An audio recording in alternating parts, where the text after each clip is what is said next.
Hi everyone, good evening. Welcome to Beyond the Box for our first ever virtual bloggers roundtable discussion.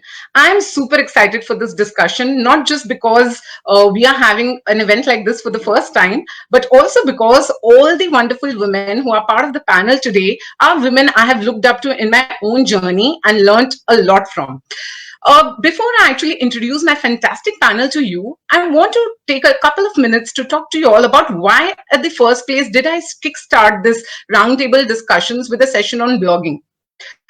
Now, as a blogger, I have often faced this, especially when I had started. That whenever I would tell someone that I'm a writer, they would be like, "Okay." And the moment you say blogging, they people would go like, "Oh, blogging," as if blogging is not a part of creative writing, as if blogging is not literature. No, according to me, blogging is literature. It is online literature. We are creating great content online for the consumption of so many readers across the globe.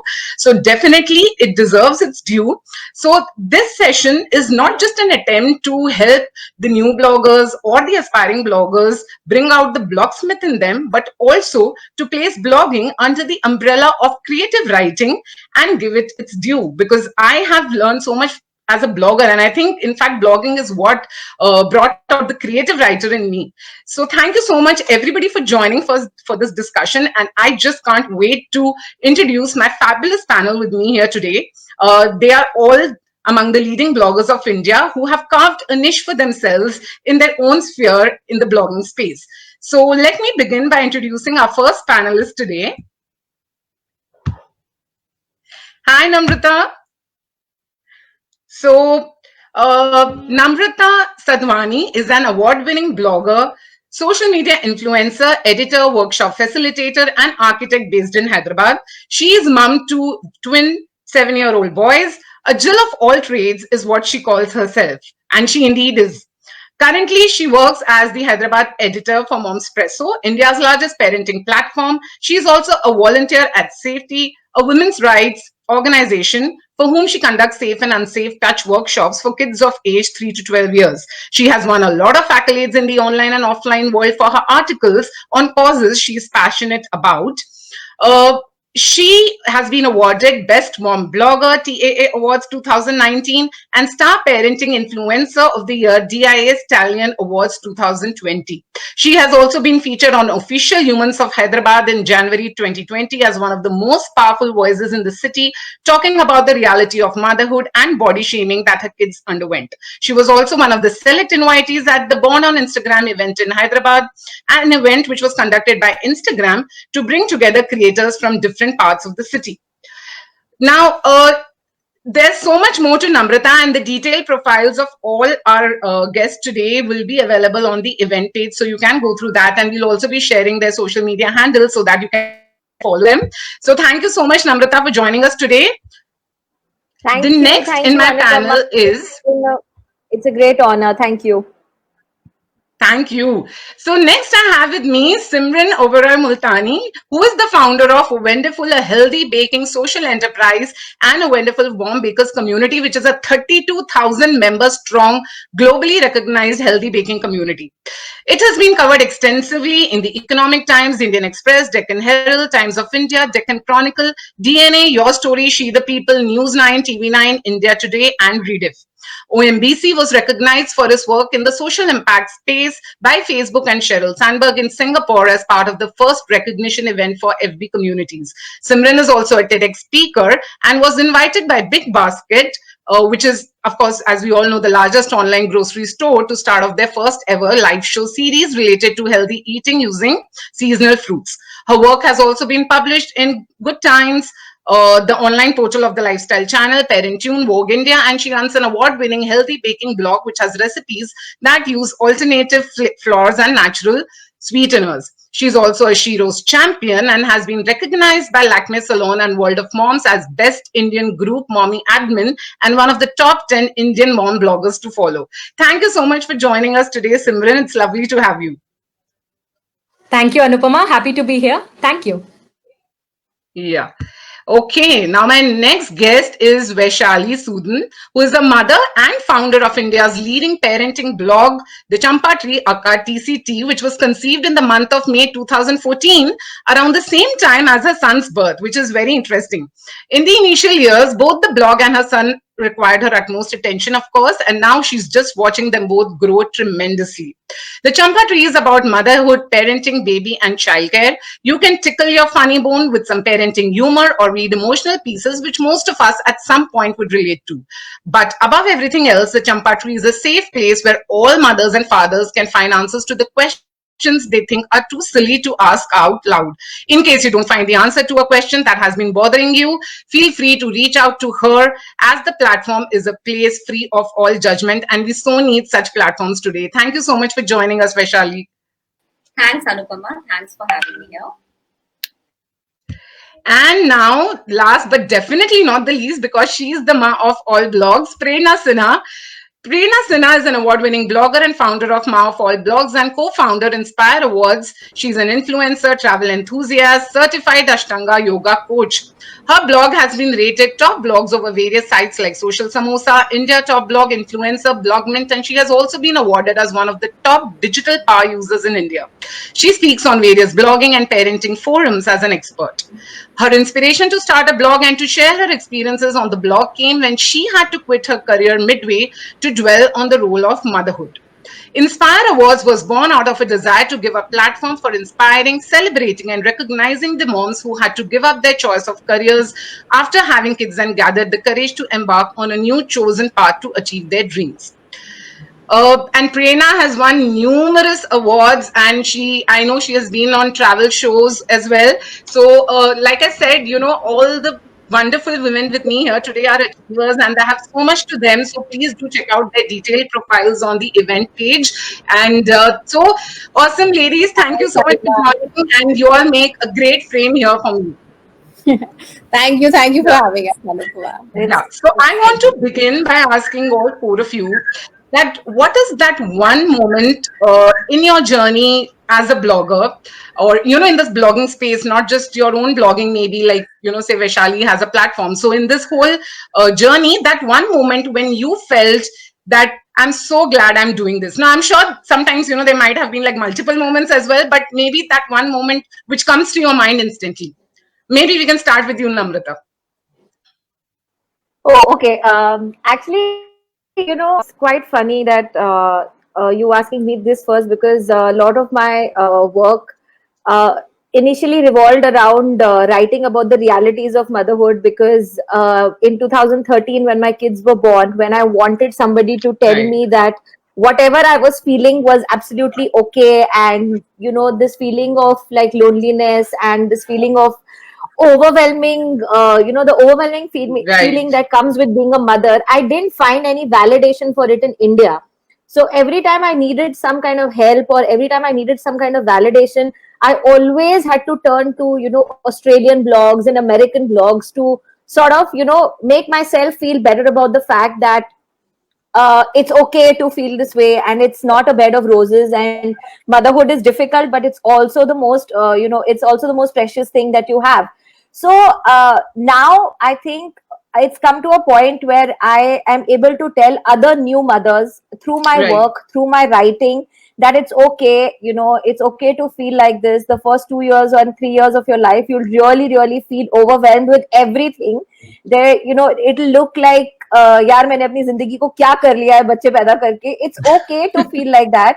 It's okay to not enjoy every moment of motherhood. That Right. doesn't mean that you are a bad mother, or that doesn't mean that you are not doing the best for your child.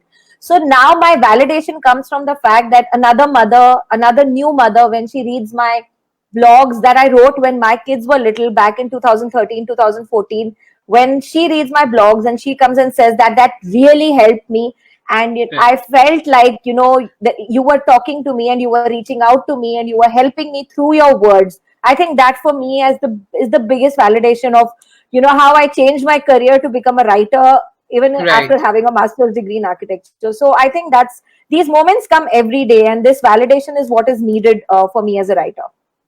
Right, right. And I think all moms would definitely relate to what you were saying, especially, it's interesting you mentioned about not finding that in the Indian blogs, because I think here we Yeah. tend to glorify mothers and, put them on a pedestal. So it can be so reassuring for anybody, I guess, to see that, okay, yes, it's okay to feel like that. And I'm sure for you, that definitely must be very validating. I Yeah, can and it's completely not relate. even that, I think the one thing that also made me take to writing was the fact that in India, every mother is supposed to know everything the minute a child is born. Nobody Hmm. prepares you for the reality of something as simple as breastfeeding. Nobody prepares you for the True, true, reality of true. it. They think So it all I just happens. yeah, it doesn't magically happen. You have to Exactly. sort of have some understanding, and you have to have some sort of knowledge as to how to make it work for you and how to make it work for your child. So this deification of motherhood, I wanted to change it through my words and through my writing, and I think I've been successful in doing that. Right, right. Okay.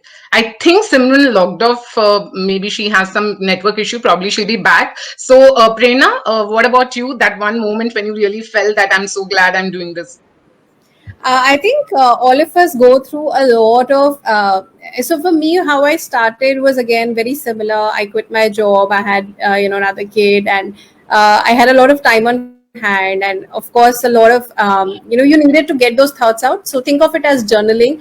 I was Right, journaling my experiences, and when my friends so I was the one of the first few people to have kids in my family and friend circle and everybody.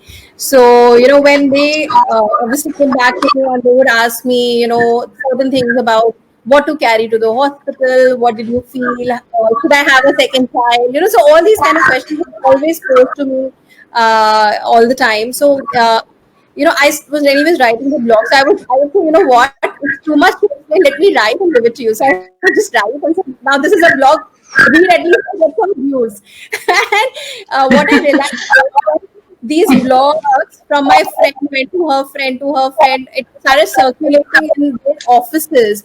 And then it came back to me through another friend and said, you know what? I actually read your blog and it was being it's gone viral in my office and viral, everybody yes. yeah. So it was more instead of it going through viral through internet, it was more like a word of mouth kind of a thing when I started out. Yes, yes. I And think that's amazing. Yeah. yeah, so when it came back to me like that, I realized, and this is very early in my journey, okay, so I'm not going to Okay. say some huge thing. So then I realized that I'm doing something right, because when you start, you're not sure if you're writing the right things. And bloggers, the old bloggers, if you look at the ones who started out, their language and the way they express themselves is like more like writing so artistically. And I was here candidly talking in my blog post about my experiences. It was more like a conversation I was having versus writing it articulate in an articulate way.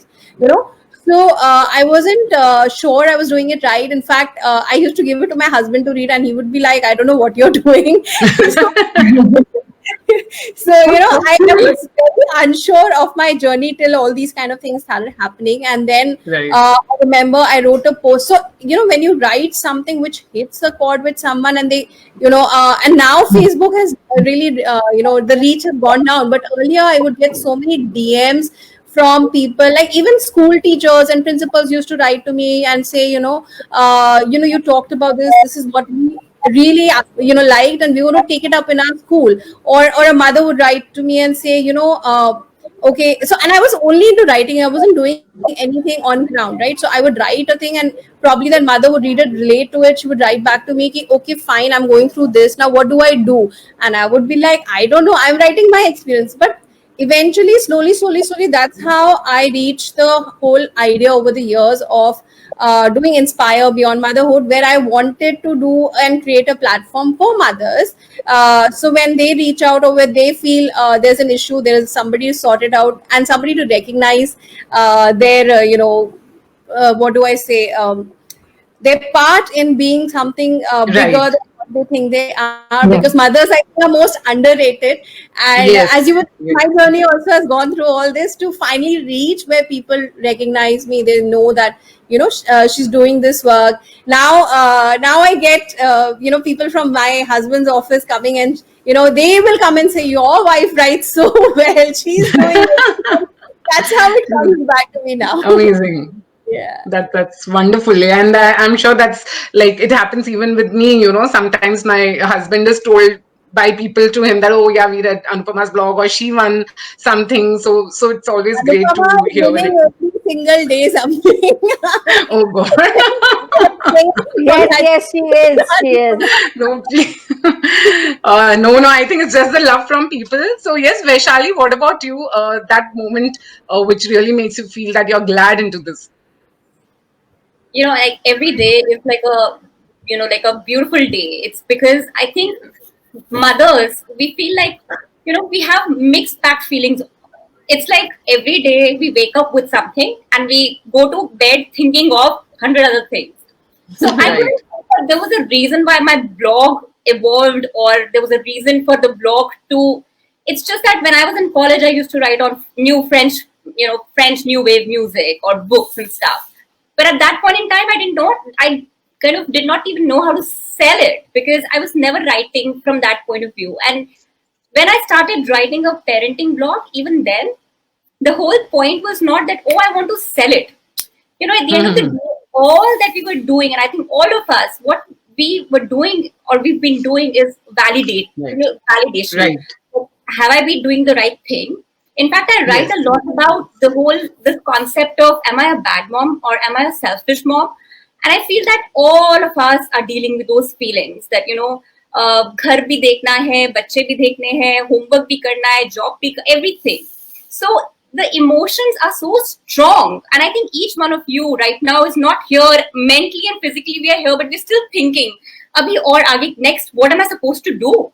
Because I think our brains are functioning like that. A man and a woman, like the brains are so different. We have like a network of wires going here and there, and therefore the need to write, or the need to express, or the need to pick up the phone and talk.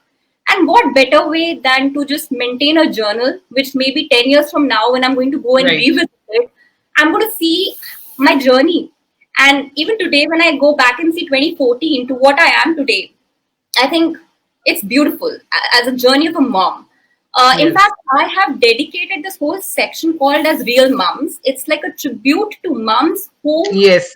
are real, because we are not glamorizing. I mean, I feel like a lot of us are actually wanting to glamorize this whole concept of motherhood, which is great, which is by all means, I think, a fair thing to do. But actually, a mom is a mom with a messy bun because there's so much Yes. of mess around her. You are being politically correct right now. I so relate to that. Yes, Just today, completely I'm agree. keeping my mouth to look decent. Like, you might think, oh, whatever. But I feel like I'm looking the most stylish at this point because I have not taken it out to look good, because we put other people's needs above ours. So the Champa tree is basically a tribute, and it's like Right. telling each other and telling yourself that we're doing okay, no matter what. Yeah. And Right. at the end of the day, what really sells is good content which is coming from your heart, content which you're not selling for the sake of selling, but you're actually wanting people to know that we're all in the same boat. So Yes. that is it. This is how it started. That's really wonderful to know, and I so agree with that, because nowadays whenever I'm like little bit decked up, my daughter knows that mom is going to have a live session. That's why she is still presentable. Otherwise, it's I so relate to that we are busy with our work and tending to everybody's needs, that we don't really get the time to give that attention to ourselves. What about you, Simran? So first, I'll take a leaf from what he just said, because before the live, my son came and hugged me and he said, "Mama, why are you looking so nice?" I said, "What? What do you mean? Why are you looking so nice?"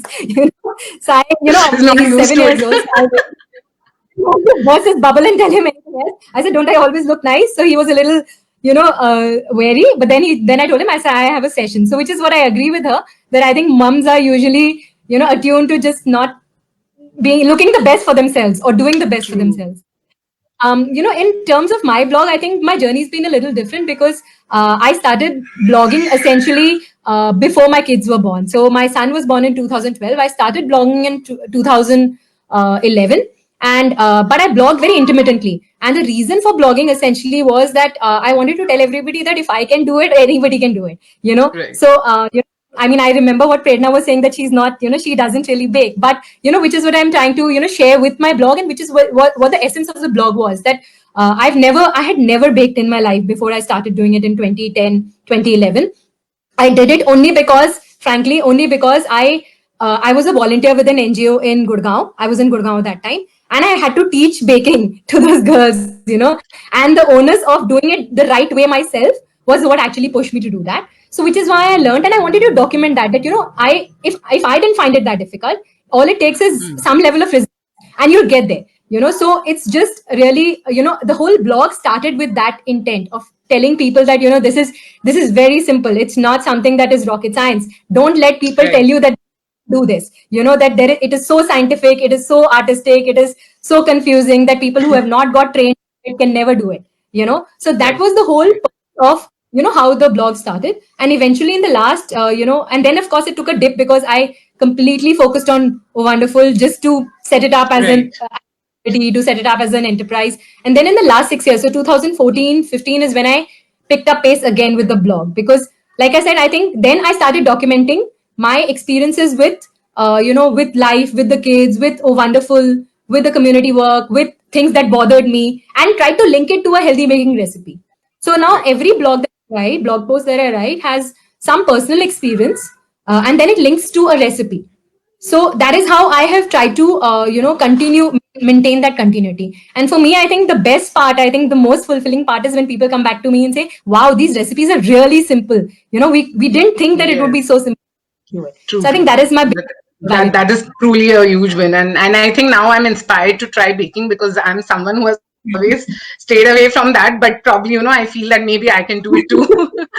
Okay, so sure. Namrata, you know I have read your blog so many times, and there you are a strong voice. I know that you always take a strong stand, whatever you're writing about, and there's never a and even an iota of confusion of what you're just out there when you blog. And as a result of that, I know that there have been times when because we know how the online space is. There has been trolling, there has been a misunderstanding sometimes of something you have written, and I've seen that by some, of course, there are many who love your blogs, but then there's this section, of course, which trolls.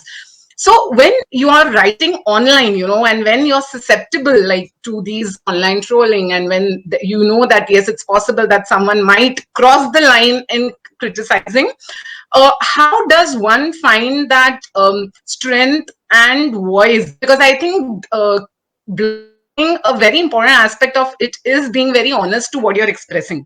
So to get that, how do you do it? Like how do you how do you just say to yourself that, okay, yes, whatever it is, that doesn't matter. This is what I feel, and this is, what I just want to say.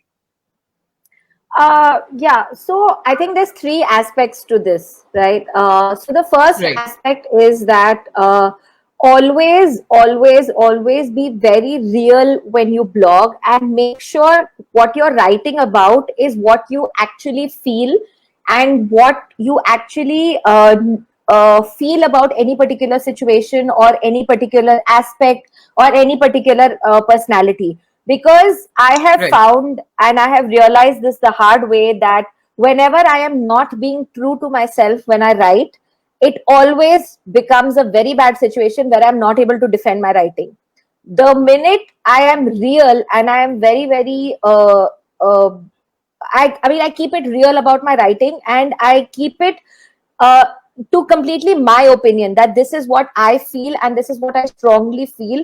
It makes me able to defend my work a lot better. It could be anything, in the past I have been very badly trolled for articles I have written about Amir Khan, for articles I have written about Papan the singer and things like that.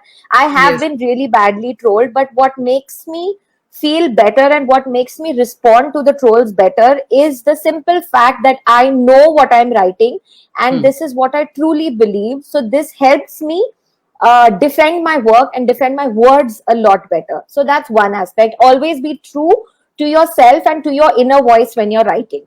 The second aspect is, our thoughts and our perspectives evolve over time.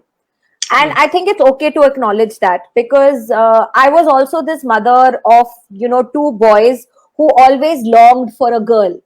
And in one of my very earlier blog, one of my very first few blogs, I have written about the fact that, oh, I cannot celebrate the festival of Rakhi now with my children because I don't have a girl. So, Yes. but now And that's a my viral blog. thought, I know it's shared a lot of times. and you know what happens? Every time Rakhi comes, my blog gets shared. And I don't Yes. know why. Like, I wrote it back in 2014. I don't want it to be shared now because I don't think like that anymore. How your perspective evolves over time. So now I know that, there is, except for physically, there is no difference between girls and boys. I can do whatever I want to with my boys. The same things that I would do with a girl child, I can do with my boys. My boys celebrate Rakhi now by tying Rakhis to each other. So, how your perspectives evolve over time. So it's okay to, sort of acknowledge that. Sometimes now when that article is shared, I get people tagging me and telling me that, listen, this is completely wrong. And I acknowledge that this was my thinking back in 2014. It's now 2021, and I don't think like that anymore. And I apologize that I thought like that, and but it was coming from a place of good reason. And now I'm an evolved person, so it's okay to Right. acknowledge that. So that's the Yes. second thing. Right. The Right. third Right. thing is that only ever engage with a troll. First of all, engage with them respectfully because they're also sharing their opinion. They're just not out to get Yes. you. They're also sharing your opinion, sharing their own opinion. But if you find in any way that they're getting personal, or they're moving beyond your words to attack your personality, or to attack the way you live, or whatever, the minute it goes beyond words, Yes. is when you need to step back and say that I cannot change this person's perspective, so let me stop engaging. Right. There's still a limit you can engage, and if you find that the person is talking sense, you can always end the conversation with, it's okay to disagree at this point. I think let's agree to disagree at this point because this Correct. conversation is going nowhere. And I feel Yes. 90% of the times this has gotten me good feedback, because the person always responds back and says that I appreciate the fact that you tried to explain your point to me, but I don't agree with you, and it's okay. It's completely fine. Two people can Yes. have different perspectives. So that's a healthy discussion, and that's a healthy perspective. But the minute a troll starts, making it personal, it's the time to just block or disengage or stop the conversation. So these are the Right. three things which have worked in my when I've tried to defend my words, or defend Right. my writing on social media specifically. This is what has worked for me. So I think, Yes, yeah. yes. I think those are really very useful points, because I think this is something every blogger, whatever space they are writing in, they do need, tips on how they, because once you know how to handle, I think automatically you Yeah. get the strength from within that. It's okay, I can just go out and Yeah. honestly express myself. Yeah, because Prerna, like you have one yeah, second. I just wanted to give one. yeah, Sorry to cut sure, you sure, off. please. But with your words, you really do have the power to change somebody's perspectives. Like, Yes. and I'm very proud of that, because there was an incident that happened last year, where there was a mother who forgot her baby at the airport, and she boarded the And you wrote flight. about it. And Yeah. I wrote about it, and I wrote that there was a point where even I was so overwhelmed at being a mother that I had actually forgot. I was supposed to take my kids for a vaccination. My husband took one of the babies down. I was supposed to take the other baby down, but I forgot. I just went down and sat in the car, and I realized, oh shit, where's my baby? I forgot to get my baby. So it's okay to acknowledge the overwhelming feeling that is motherhood, especially in the initial days. And I found it ridiculous that she was being trolled everywhere. Like, radio show hosts were trolling her and saying कि madam duty free के shopping में इतना busy हो गई कि बच्चे को भूल गए. अरे, this is not the way to talk about a mother who's been like, I understand that it was wrong, but then please try and understand that a mother who forgot her child, she is so overwhelmed with motherhood. And I wrote that, and so many people reached out to me and said that we never thought of it like that. We were all blaming her for being so irresponsible, but we never really thought that how overwhelmed would she be, and why did none of her Exactly. other family members take care of the child, and why was only she responsible for the child. So with words, you have the power to change somebody's perspective. True, So very use it true. wisely. Yes, I completely agree. It had happened with me also once that I had written an article on feminism. And Yeah. surprisingly, there was a man who told me that, your article changed the way I looked at feminism. And I was like, oh my God, don't tell me that really I've managed to do that. So, yes, I think sometimes, yes, we can change the perception and understanding the way people look at something, with our words.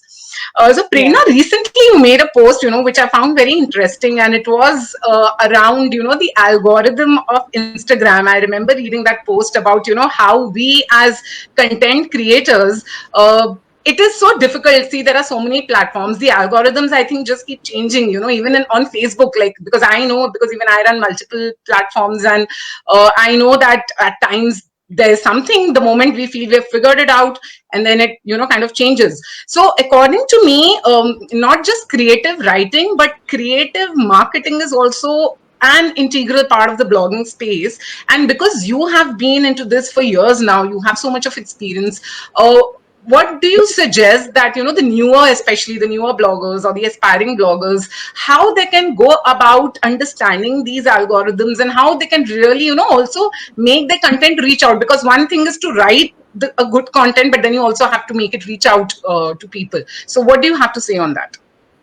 So if you're talking Instagram, right? Now Yes. Instagram, the biggest thing about Instagram that we most need, I mean, most of us need to understand is that while blogging is a more content heavy thing, here it is more picture heavy. So you Right.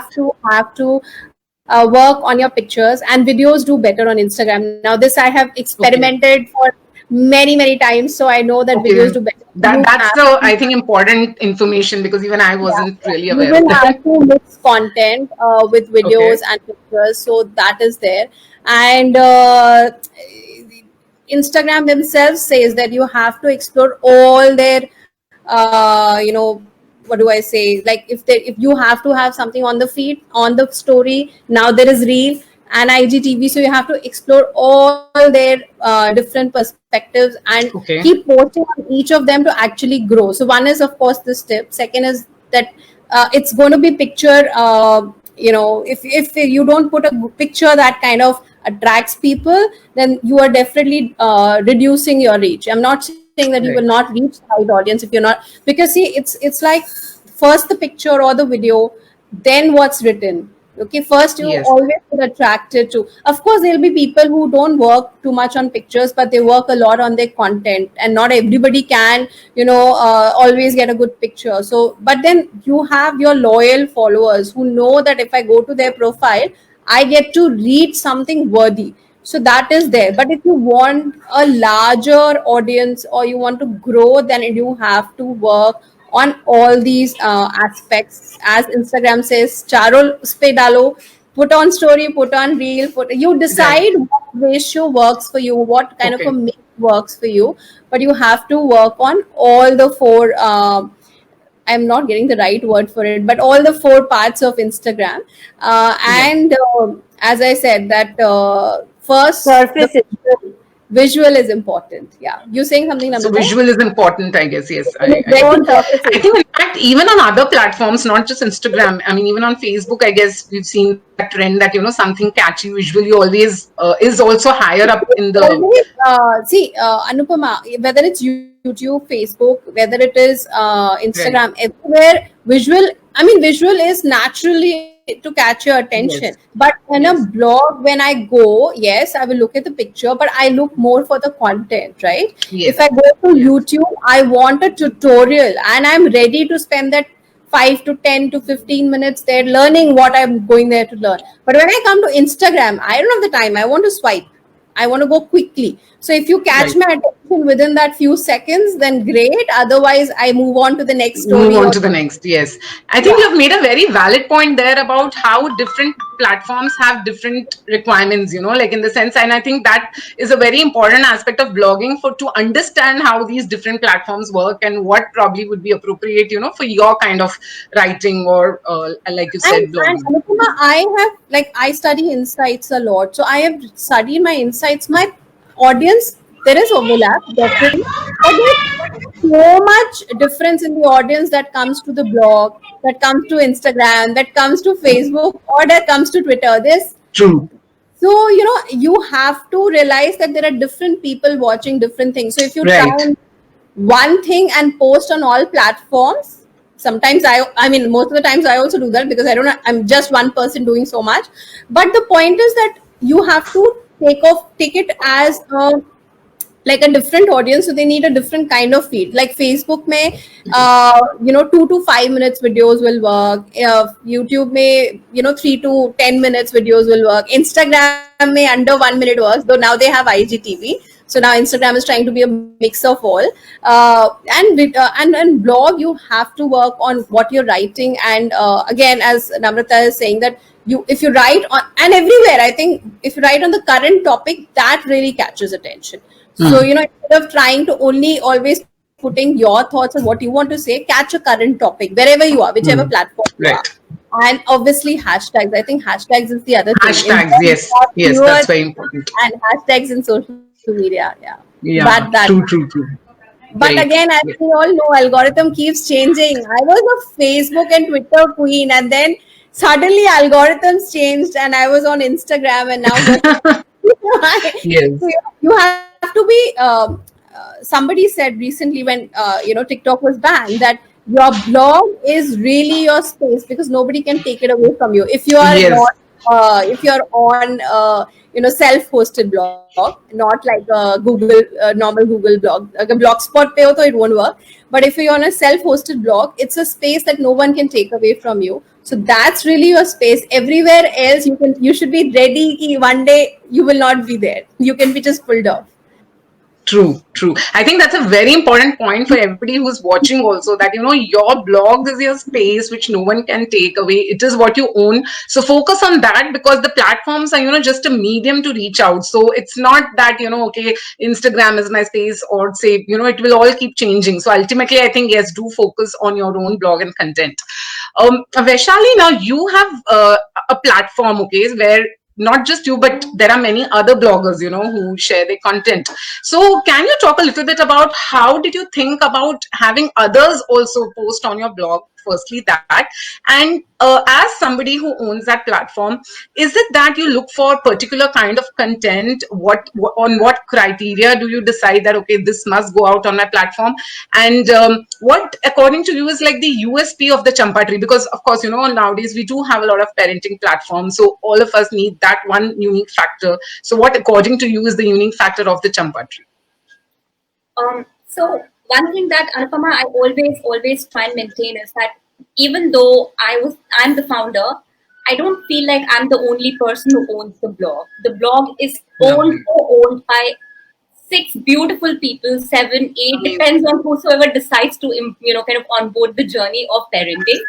It's actually very surprising that a lot of people ask other people who owns the Champa Tree, because I feel like the Champa Tree is owned by 6 of those people who are putting in so much of time and effort. Right. And I think that whole sense of ownership and the ideas, one man army, as Prerna just said, or I'm sure all of us are dealing with that whole, the thing of one person having to do everything. So I have these people who are helping me, because these people are the voices of the Champa Tree. If you have to ask me about the USP, I would say that having survived the age and era of evolutions, from what WordPress was in 2014 to then the surge of Instagram, and then all the other TikToks of the world, I think I've seen the times. I have literally seen times changing. And I'm very proud and happy. And in fact, with me, the other people who own the website, to be honest, are happy to say that we have stuck to our core. It's like, what matters to you. There will be 80 people coming to me saying, ye bhi karna hai. 20 people will walk up to us and say, ye bhi karte hai. If your heart is not there, you will not be able to at least not even succeed in one thing that you're doing. So if I am churning up content and putting up good content on the Champa Tree platform, I would rather focus a lot more on it and have ancillary platforms like Facebook, Insta, etc., helping me get traffic onto my site. And I've come to terms with this fact that I'm not going to rule Instagram at any point in life, because I have no intentions of doing that. All I'm going to do is put in little effort every day to make sure it stays alive. अपने आप grow Right. करेगा करेगा जैसे grow करेगा करेगा. People like my wall feeds, whatever, they will like it. I will not make an extra effort to do it because my heart doesn't lie there. So it's like two kids and you are just not fair to both of them, or you're just not trying to be fair to both of them. I would rather be very fair to what I started off, and I'm seeing it evolve every day. I'm happy, and my competition is my blog in 2014 to what it is today. So to have about more than 1 lakh views a month, and to be able to pull off traffic from other ancillary platforms, and also be able to custom make content for different platforms to make sure that that one mother that is sitting on my website is able to have the voice of, the voice of that mother is being disseminated across platforms. So it's not like I will change, I'll put something today on Insta, something else on Facebook, something else on my website. I'll only tweak the content to tailor make it. I'm sure you're smiling here because you know it's difficult to maintain so many platforms. It's hard. Yes, of course, It's of course. so hard. And tomorrow someone will tell me, oh, YouTube, get active there. And I'll be thinking, shit, YouTube. I'm so glad TikTok is, kind of out. It's because it was another stress point for a lot of us. कि TikTok पर क्या followers जल्दी आते हैं करते हैं. ये FOMO ने हमें मार दिया है. Fear of missing out is killing us. I think what really matters is what is it that you want to say? Who are you wanting to say this to? Are you making a difference to their lives? If yes, stick to it. Loyalty will come from where you'll always try and from wherever you've been getting your loyalty for years. Right? So to cut this whole, just to say one thing, it's important to know what your audience wants. Like Reina said, Instagram ka audience alag hai, blog ka alag hai. Every platform has, but I believe that there's this core audience which is trying to follow you across all the platforms. That audience is your true audience, and that audience will grow, right? Yes. If I'm trying to clock the journey of a pregnant mother, I've clocked her journey from pregnancy to about 3 years, 4 years, 5 years. Mothers and fathers are going to read me. The minute your child has turned 8 and 9, parents think, up nahi, theek hai, we know it all.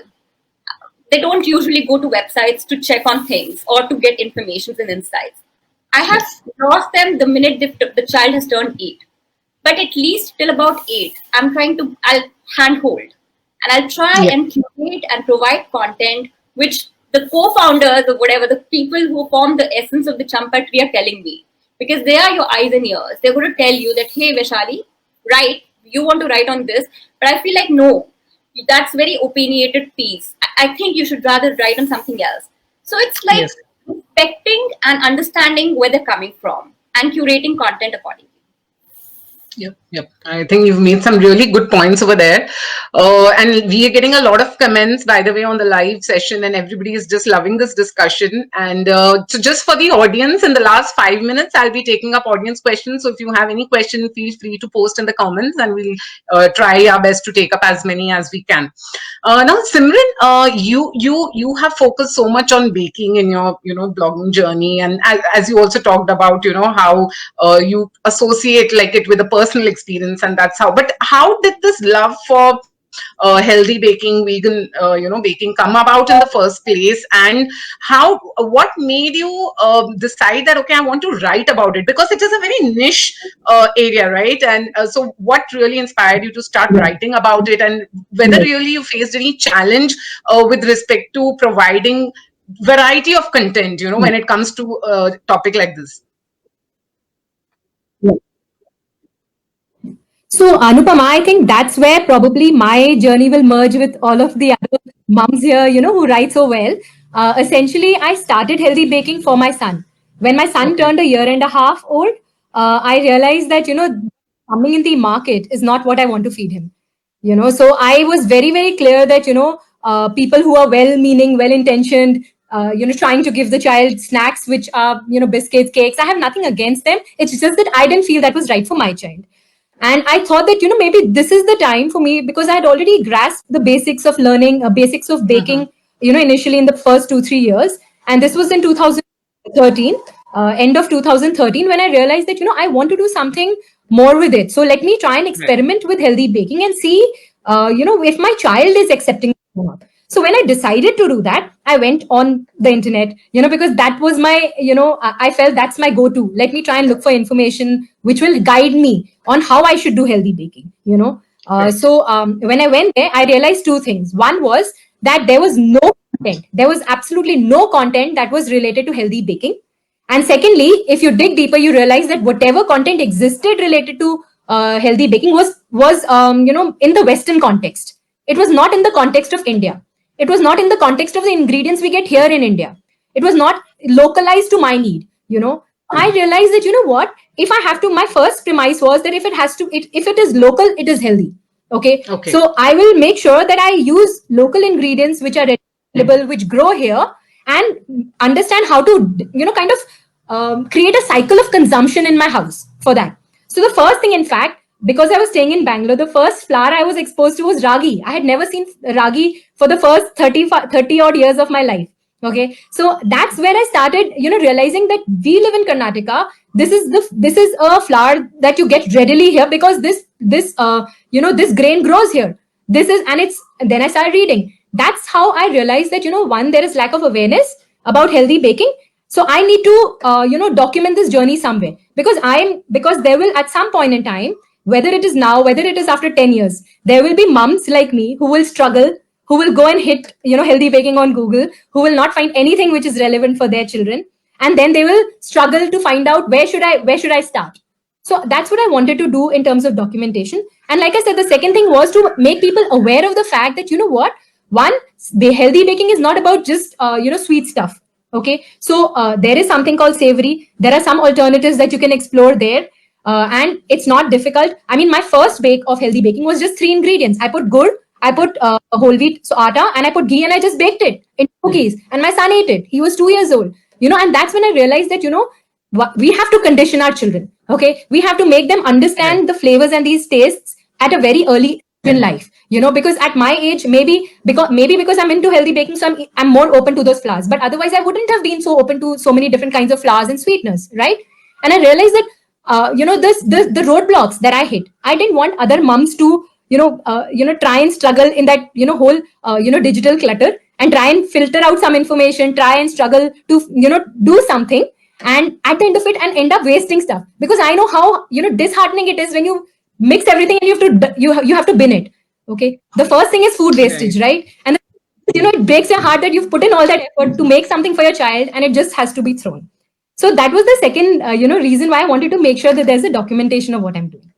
So those were the drivers for actually creating a healthy baking blog. And finally, I think I'm being very honest here. I didn't want to be a regular food blog. I was very clear. This will not be a regular food blog. This will not be a regular baking blog. This will be a different healthy baking blog. So I will not post anything which is just generally cooked. I will not post anything which is made with unhealthy ingredients, even in baking.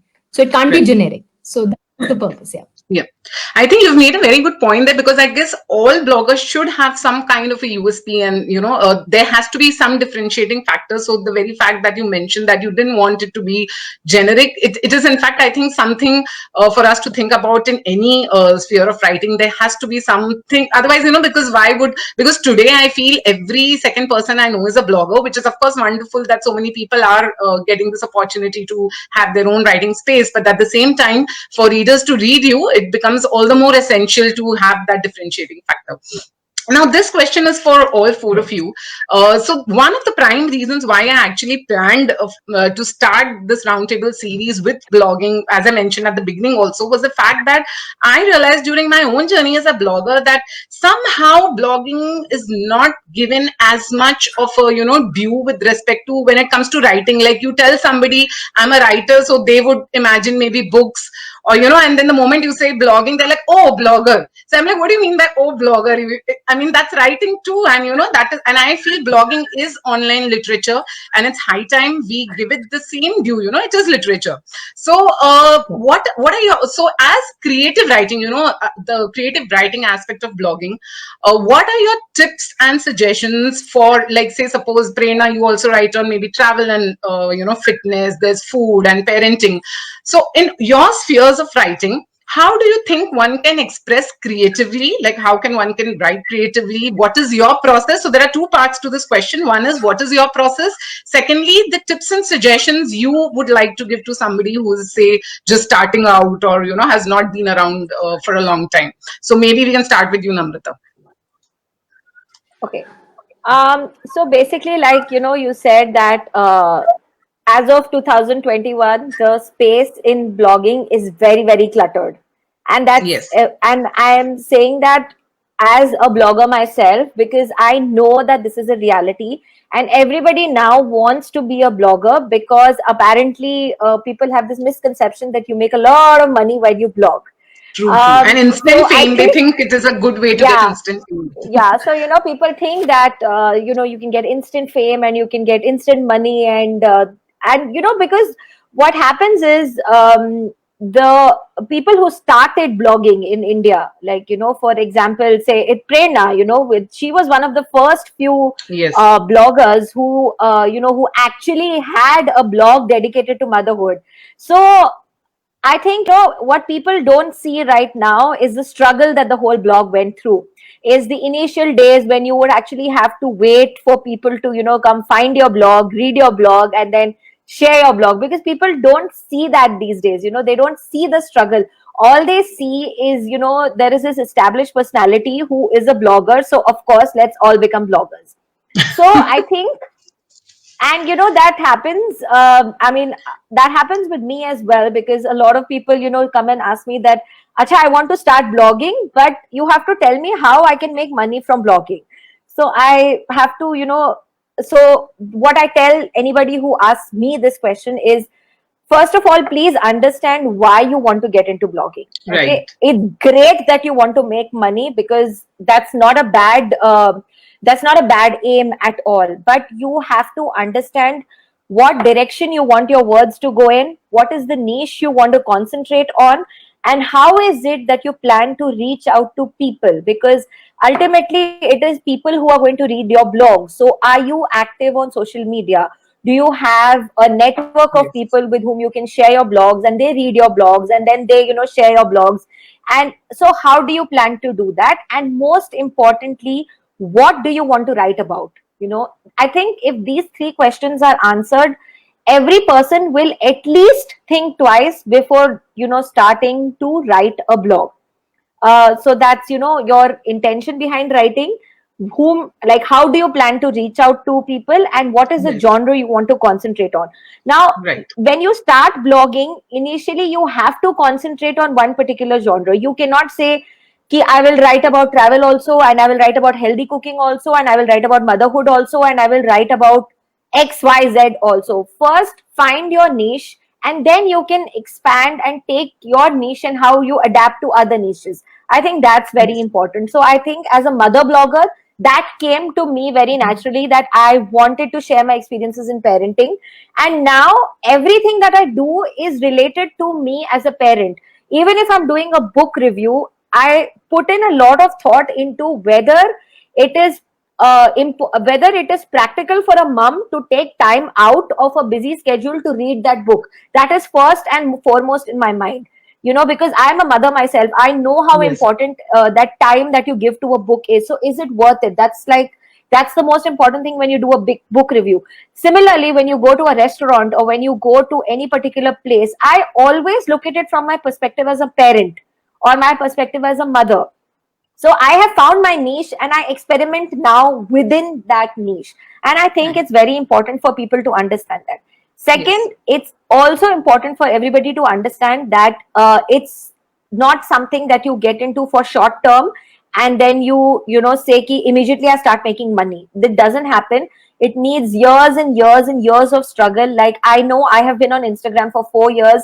I have been blogging since 2013, and now I know the kind of money that is coming in. And and now I have started making money out of blogging, but it was not so all these years, and it's okay to Right. admit that, because it is Yes. a journey that Yeah, we have of been course. going on. There's And I no think, point in living in a bubble. I think we just need to be honest about the yeah, way things are. Yep. yeah, and I think for every blogger who is established and if anybody comes to them for tips or for help on writing or how to get started on blogging, this is the first aspect that they must focus on, that you need to do your bit, you need to do the background study, you need to do the groundwork before you start making money out of the whole blogging field or blogging scenario, whether it's on a blog, whether it's on social media, whether anywhere. You have to do the groundwork first. You can't just start making money automatically. It doesn't grow on trees.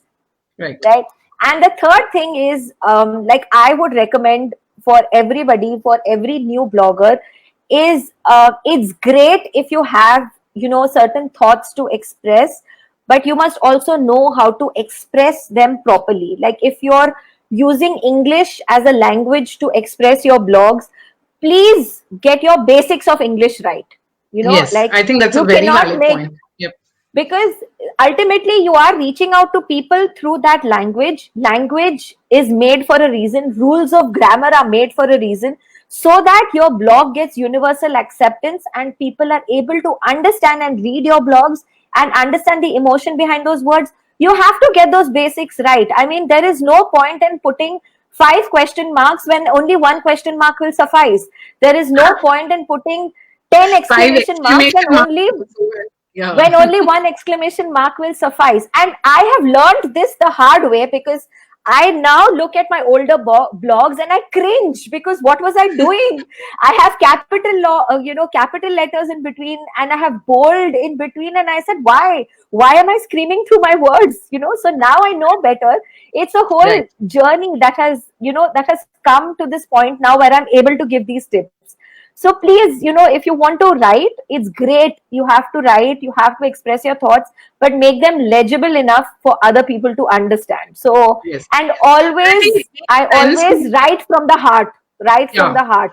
If you're faking it, your audience will know. So don't do that. Don't make Yes, that mistake. I completely agree. I think audience is quite smart to kind of get that, and I also completely agree about the language part that you mentioned. I think it's also about Yeah, respecting the language you choose to write in. I exactly. mean, it just makes sense to learn the nuances, the grammar. It's just about this is my language, so just respect the syntax and the grammar that comes with it. Prerna, what about you? Like, what's your writing process like, and your tips and suggestions for the new bloggers? I think Namrata has covered a lot of the points that I also say, that unique voice you should have. You should know what you want to write. You should also be very consistent. Like, I mean, now it's almost going to be a decade that I've been into this genre, Right. and trust me, it's not been an easy journey. Like Vaishali said, we've seen blogs go up, Facebook, suddenly came, then Twitter then we went to Instagram, and so we've seen it all. And the only thing I think that helps us go through is that we have a opinion, we want to share it, we have a voice, we've been we want to do something with it, and it has to be passion that keeps you going. So if we had only thought of money, there was no way. I mean, when we started, there was no money, of course.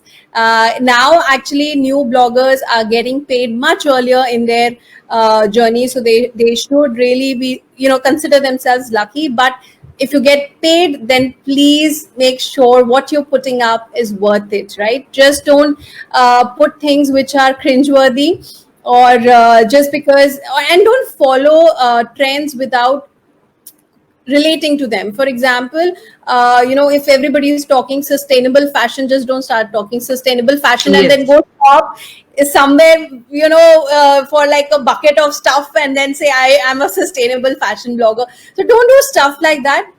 Pick up the things that you want to talk about. You're an influencer or a blogger, so you obviously have a voice and an opinion that you want to share about. So you should be sure about what is that thing that you want to talk about, right? You as a person, like Namrata said, that don't have so many things to write about. I actually started like that. I had 3 blogs and I put them all together in Marvel blogs, and I had like some 10, 12 things that I was talking about. And then I realized over the year, after 1 or 2 years, that what am I doing?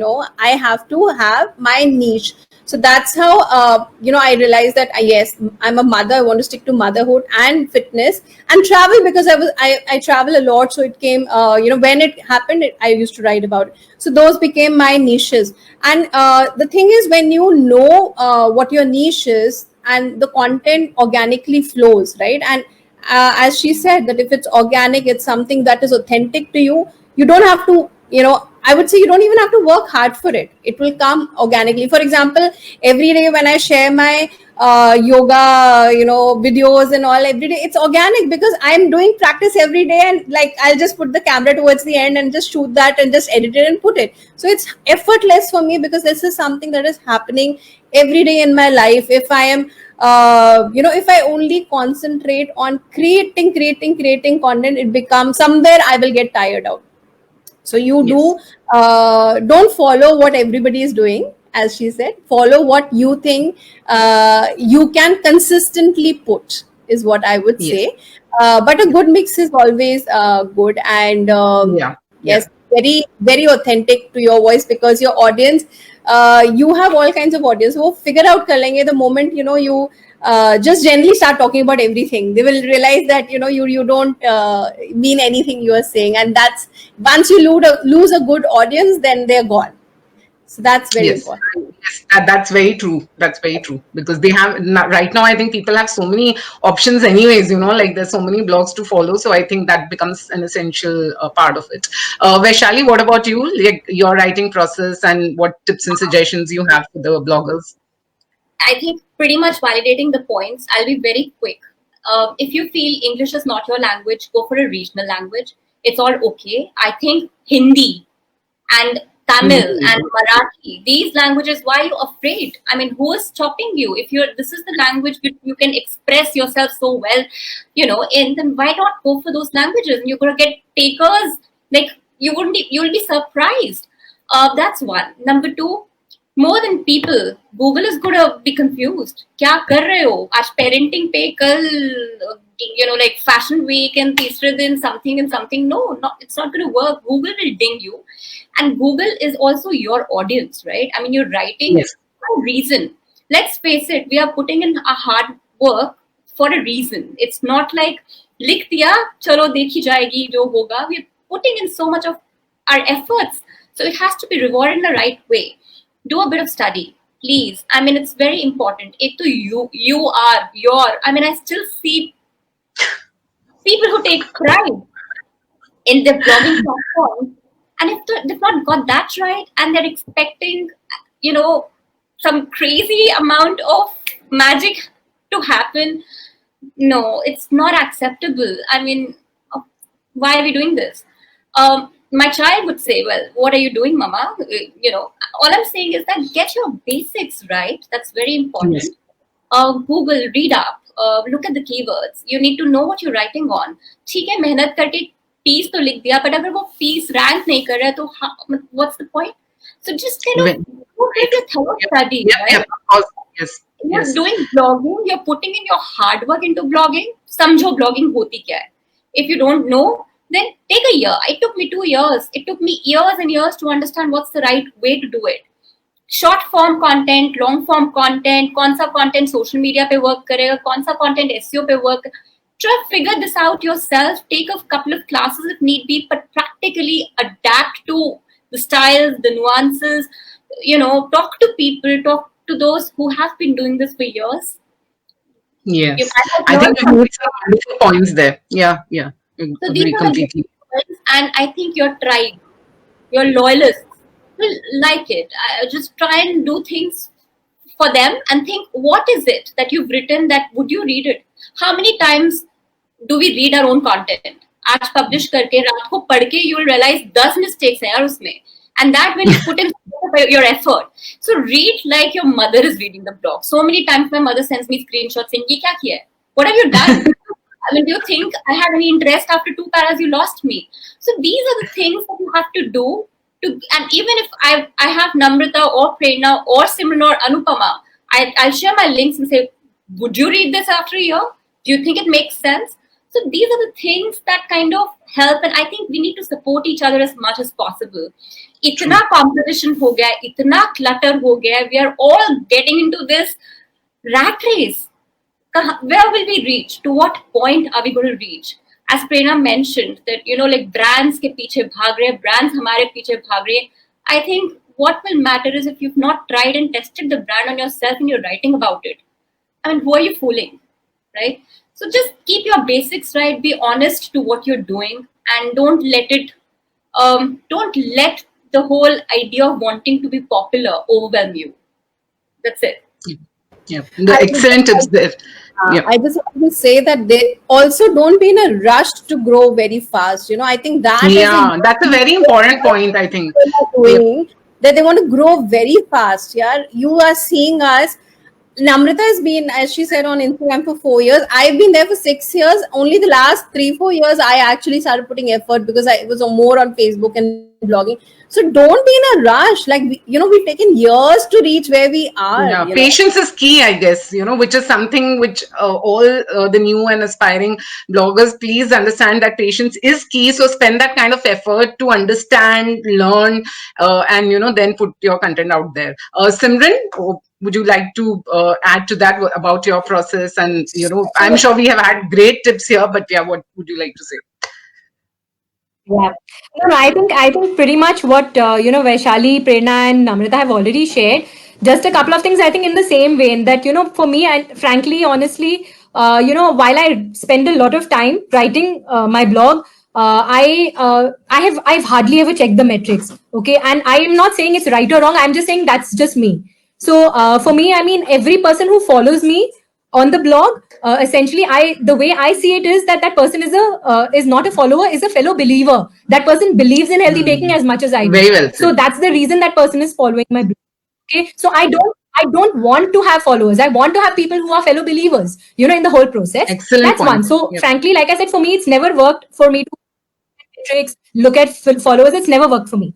One is that. The second thing is, I think that while we are, the content has to be very, very authentic, okay, and connects to who you are. I think it's also very important that the social media has become a very different space now than what it was maybe 10, 15 years ago when it didn't exist in this kind of magnitude. So what has happened is that when people meet you physically, they can't relate the content to you. Okay, so I feel that the disconnect that lies between the person you are when they meet you and when they see your content should actually not be there. There should be no gap in when they read. They should know that Simran has written this because I know this is Simran, and I have met her, so I know this is how she would. This is her view, or this is her opinion, or this is her experience. So the thing is that I just feel that while we want, definitely when we write from our heart, we focus on being authentic, not just the content, but the disconnect between the person you are when they meet you and they connect you with the content on your blog should not be there. There should be no disconnect. So I think those are the couple of things apart from everything else that everybody's already covered. Yeah. I think we have got some excellent tips from all of you for everybody, and some of the points that you have mentioned. I just love that term, fellow believer, I must say, Simran. And, we are running out of time, but I would just like to do the quick rapid fire now that I've planned. So this will go like this, that I'll put out the question, and every time I'll start with a different person, basically, and just you have to give me crisp, quick answers to whatever I ask. So the first is recent blog written by somebody else which you liked, whichever you remember. So maybe Vaishali, you can start. anything which you remember. I read so much. You won't believe. The agenda for me, or the target for me, is 50 blogs a day. That also includes all your Oh my online God. and platforms, Wow. because I read like crazy. So I'm sorry, I'm gonna give it a pass. Okay, no problem. That's fine. Prerna, it's okay. Prerna. Okay, I also read quite a bit, but just today I read this blog by Shrima where she's talking about how how she's managing her kids and helping her kids cope up with the lockdown. So yeah, that's the one on my mind right now because I just read it. Yeah, that's fine. Whatever comes to mind. Namrata. Yeah, so I recently read this blog by Pavi Raman on Momspresso where she spoke about a disabled, especially able child in the playground and how nobody was able to understand what that child actually wanted or what the child was used to following a routine, and only a 6-year-old girl who also came to the same park every day, only she was able to understand how important that routine was to that child, and it really brought a tear to my eyes because it was just so beautifully expressed, and I really felt very hard for Raman's writing after that. So, Yeah, I've read that yeah, one. I It's, think it's a really well written blog. Simran. yeah. So I read this blog by Namita. She is actually a fellow blogger, fellow healthy baker and blogger. from Uttarakhand. So she writes very well about nature, about life in the hills, and how things are at this point in time there. And of course, a lovely recipe at the end. So that's really what I did. Lovely. Okay. Your own blog or write up, maybe, post, which you found challenging to write. Prerna, maybe you can start this time. Challenging. Okay, so I wrote when I turned 40. I wrote this blog on turning 40, and it was I read challenging. that one. Yeah, Yes, challenging. I read that Even I read it. He took a call on whether I should announce to the world that I'm turning 40. Will it affect me in some way? So those kind of things. Just that was the only challenge. But once I got down to writing, I was like, "What the hell? Let me write it. How does it matter?" And I got so much beautiful feedback from people, and it came from the heart, obviously. So people loved it, and now it's very proudly there on my front page all the time. Okay, wonderful. Yeah, Namrata? So last year I wrote about a body shaming episode that my son had undergone in school. At the same time, I wrote about, so I have twin boys. So one of my boys was fat shamed by his classmate in school, and I chose to write about it because I wanted parents everywhere to understand that, these are not the kind of values we need to be putting in our children. He was fat shamed by his own classmate, and when I spoke to the I've read mother, that. Yeah. when I spoke to the mother of the child, she didn't think that her daughter had done anything wrong. So I really wanted to put it across that, these are not the values which we should be giving our children. And simultaneously, I also wrote a blog about how my other son has always been thin shamed for all of his 7 years of his life. So basically, body shaming of I've always written about my own body shaming, but to write it about my children was an emotional roller coaster which I went through. So I'm sure. Yes. Simran? So for me, I think the most difficult one was to write about, when I just had my second child. So when my daughter was born, immediately after that, she's born in June, and I think I wrote that in July. And it was very raw for me, actually, because it's very difficult. I mean, when I was writing it, I know I was crying because it was very difficult for me to, understand the same kind of, emotion for the second time, and how actually, things were different. So, and I saw my son also because he was 4.5 then, and I realized that, he's still little, and it's very difficult for me to explain that, but I think, and I was very skeptical about sharing it because I wasn't sure if, because I'd written it when I was so emotional. But I shared it, and I mean, a lot of people got back to me and said that they had the same experience, or they've not the same experience really, but the same emotions when they went through the second pregnancy. Sorry, my daughter just decided to peek. That's wonderful. Yeah. Hello. Okay, Vaishali, in your case, challenging blog. A letter to myself when I was 18. So, now I'm 36. And it is very difficult to think what I could have written to myself when I was 18. So it's like transporting yourself back in time. And I don't want to even get into the nitty gritty here because you would know things we wanted to tell ourselves when we were 18. So yeah, that. Right. Okay, great. Okay, so one blogger you would like to meet, someone you already haven't met. So I'll start with Namrata. Oh my God, there are so many. I'm sure there are many, but anyone so many.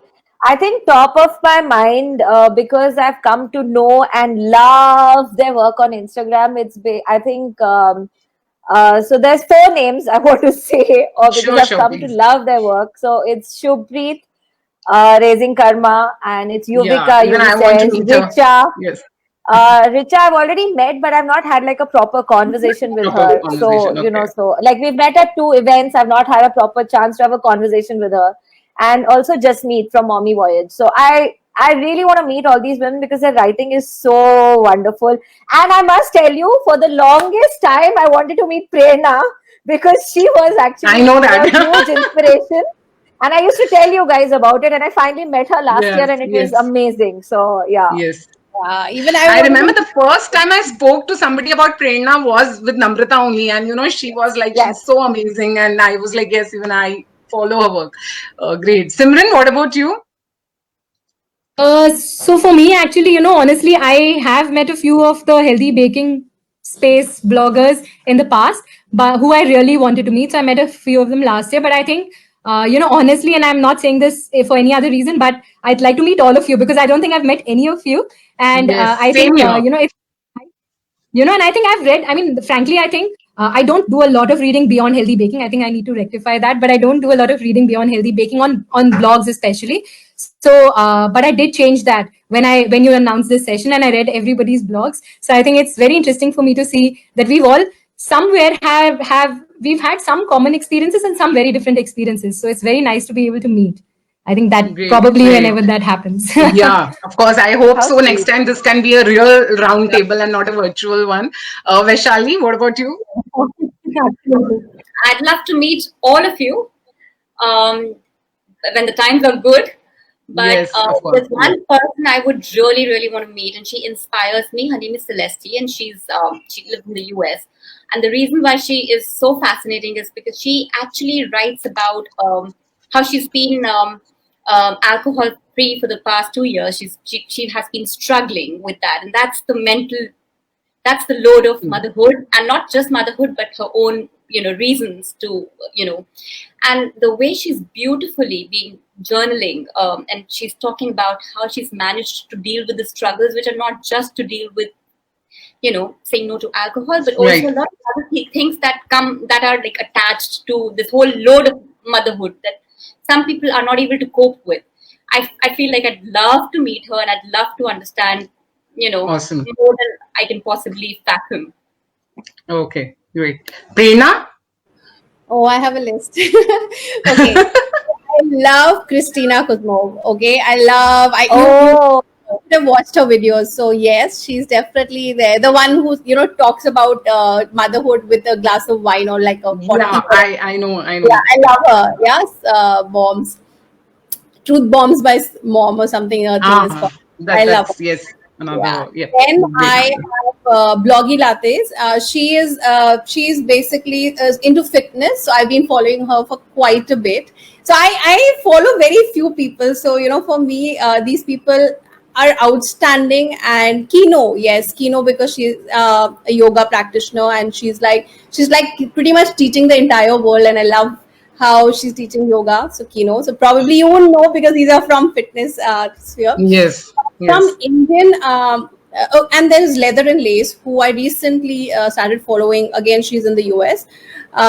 She does very creative. She creates very creative imagery, and then she shares how she created it. And she's a young girl. She's just going to have a baby, but she's really amazing with her work. So I like her. And what I Okay. like is that everything that she creates is outstanding. But then you go to her stories, and she's such a regular person, and then she's talking about how she did it. So there is this whole human bit about her. So she is a massive influencer, but there's a lot of normal bit about her. So I like that. And then in the Indian sphere, Style Me Up with Sakshi, I recently started following her. I just think that she's so full of positivity. She's a body positivity influencer, and she is amazing. And you go to her page, and it's full of life. So Okay. I really like her, and very confident, very very nice page. I really Nice. like So all. wonderful. I think we got a lot of names there to follow. So the last question before we end the session in this rapid fire, and that is, apart from your system and internet, what is that one thing you need when you're writing? It could be a thing, it could be something tangible, intangible, whatever it is, but that one thing you need when you're writing. We'll start with Simran this time. Sorry, Anupama, what did you say? Could you repeat that for The me? one thing you need when you're One writing, thing? apart from a system and internet, of course, what is that one thing? It could be tangible or intangible, which you need when you're writing. Yeah, I need peace, I mean, I Peace of have no mind. other way to explain this, but when I'm writing, I get so upset when me. I just can't. I know, I can wear earphones to block that noise out, but I just can't. I just need it to be naturally quiet, which I think I'm working on. I need patience. Great. But I think Okay. because I start getting upset if I hear a lot of noise, Hmm. the children chattering around, I have to keep telling them, get out of the room, right?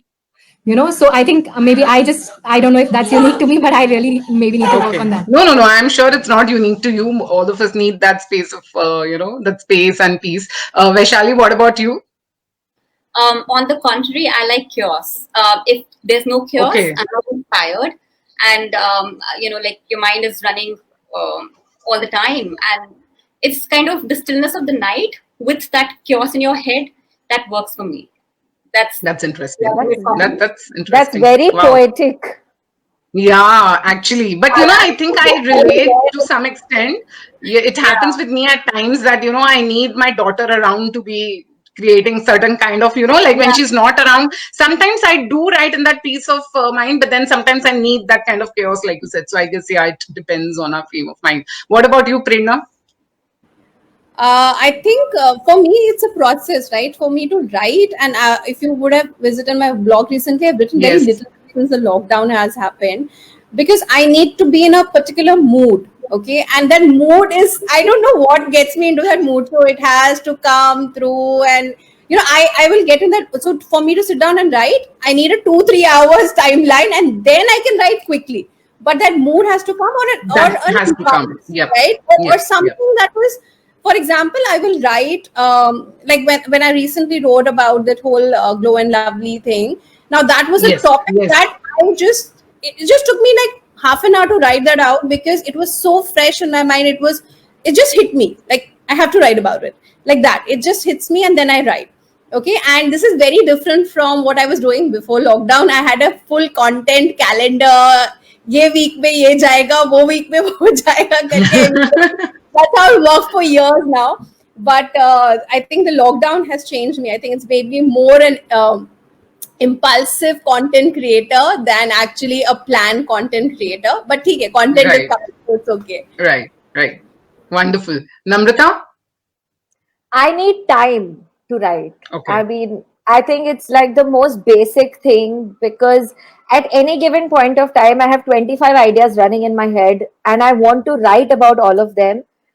But I don't get the time to write about all 25 of them. So I end up probably writing about 2 or 3 of them, which I feel is not nice, because I really know I can do justice to all those 25 things that I want to write about. So I wish that I, had just maybe 1 extra hour in a day so that I could write a lot more Yes, than I I'm know doing you've right mentioned this now. many times, about Yes. just that extra hour.